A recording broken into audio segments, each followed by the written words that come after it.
මචං මේ මගේ යාළුවා. එයාට හුස්ම ගන්න බැරි අමාරුවක් තියෙනවා. ඒකට බේත් එකක් තියෙනවා. අරන් දෙන්න පුළුවන්ද? මොකක්? නෑ නෑ ඵලයන්.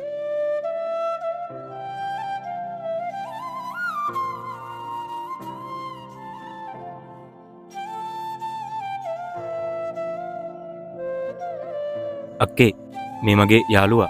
එයාට හුස්ම ගන්න බැරි අවුලක් තියෙනවා. ඒකට බෙහෙත් එකක් ගන්න තියෙනවා. ඒක අරන් දෙන්න පුළුවන්ද? අක්කේ අපි අද සල්ලි ගෙනාවේ නෑනේ. ඔව්. හරි අක්කේ.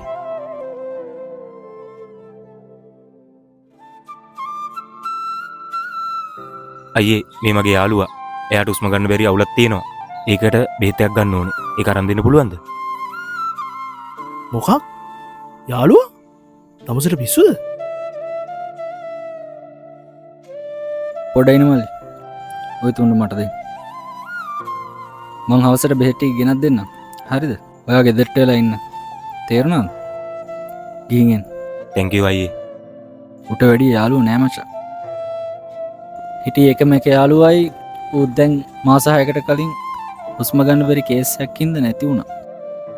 අම්මද තාත්තද අයියද අක්කද නංගිද මල්ලිද කෙල්ලද කොල්ලද සත්තුද කියලා අදාලා නෑ බා. මනුස්සයෙක්ගේ හිතට තදින්ම දැනුනහම අතහැර ගන්න බෑ. මේ ලෝකේ සමහර දේවල් තියෙනවා මචං අපිට තේරුම් ගන්නත් බෑ තව කෙනෙක්ට තේරුම් කරන්නත් බෑ. යමු. ගතත් වේදනාවෙන් පිරේ සිතත් සෝද